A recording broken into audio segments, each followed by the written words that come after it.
How are you two? This morning we are going to have a little look at tessellation. Now I'm sure you're wondering, what is tessellation? Tessellation is when shapes fit together in a pattern with no gaps or overlaps. And that's the most important part. There's no gaps in this pattern or any shapes that overlap, which means that they sit on top of each other. So let's have a think. Where might you have seen tessellation? Now these are some things that you might have seen. Now this is tessellation, okay? They are all patterns that are joined together and there are no gaps. So we've got a beehive. Might have some on your kitchen floor. They're shapes and they're all stuck together. You might have noticed it on your driveway, a football, and we've got some bricks. So these are all examples of real life tessellation.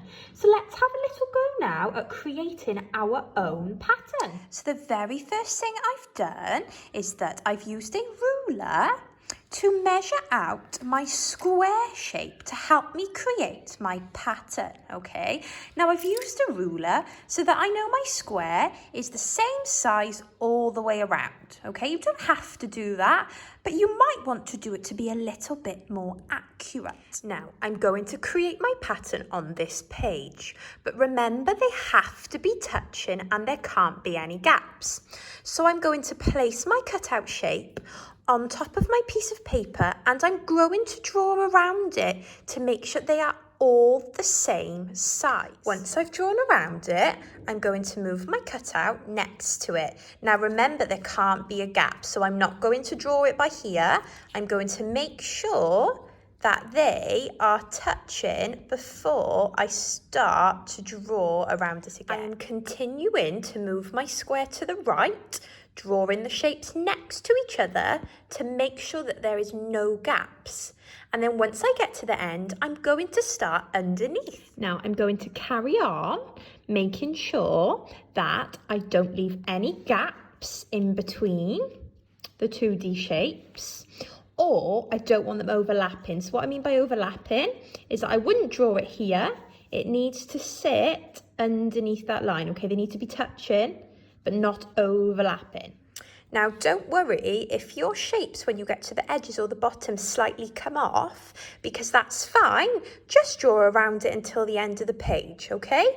Because I'm going to draw that now exactly the same way all along the bottom. So it is still a pattern. So I'm still drawing around my shape the whole way around. Now don't worry if it gets a little bit messy because of drawing around it. That's fine because we're going to colour it in anyway. So I haven't tidied mine up because I want you to see that don't worry if it doesn't look perfect yet, because we're just drawing around that shape, okay? Now once I've finished using my 2D shape, okay, I'm going to colour in my pattern. Now remember, I've made sure there's no gaps. You might want to go back over your shapes with a fine liner or a black pen to help them stand out before you colour it in. I've gone around it with a black pen. Now it's time for the fun bit to colour it in. You might want to do it in a repeated pattern. So I might pick my favourite colours and I'm going in each line to do a different repeated pattern. Let's wait and see what it looks like. So for my top line, I've chose to use pink and blue, and I've made it a repeated pattern by going pink, blue, pink, blue, pink, blue, pink.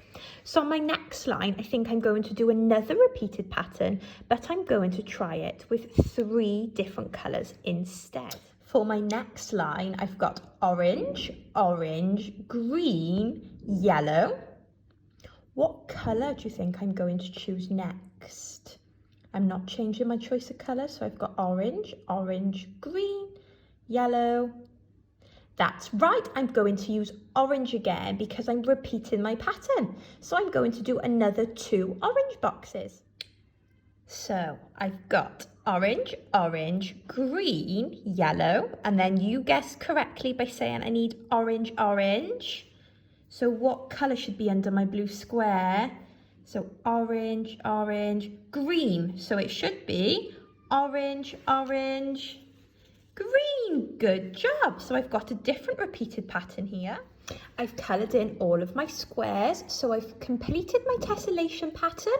What I decided to do was on each row, I decided to use the previous repeated pattern. So I created a whole repeating pattern. Another 2D shape I could use is a hexagon. A hexagon has 6 sides. So what I've done is I've used my ruler again and I've measured my sides to try and make them all of the same size. I'm going to again make sure that when I'm drawing around my shape, there are no overlapping. Now there's going to be some gaps at the edge of your paper. That is okay. Once I've drawn my first shape, remember they need to be touching.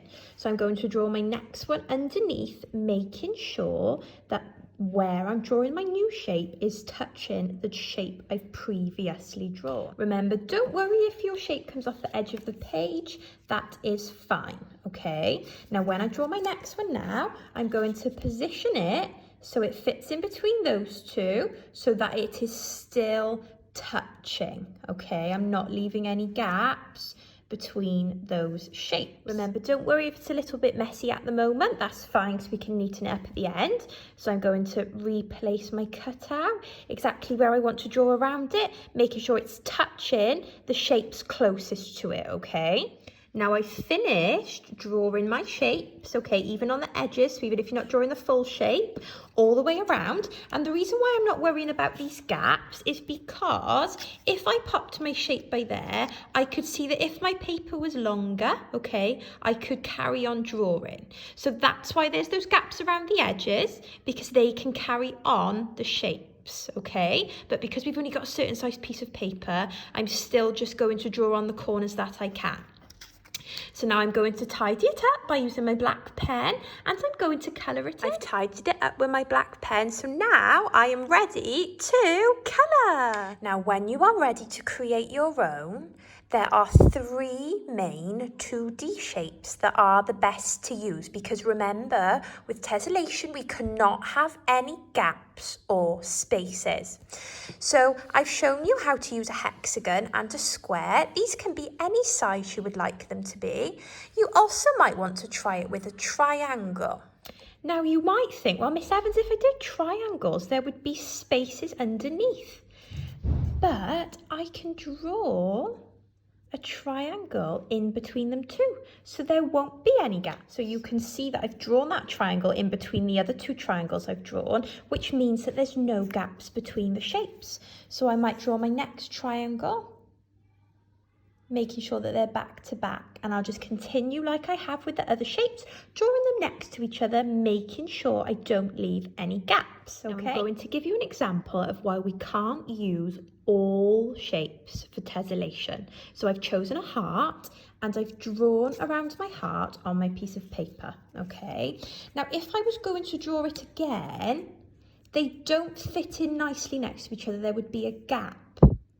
Or if I tried to draw it next to it, there would also be a lot of gaps that I could not fit that shape back into.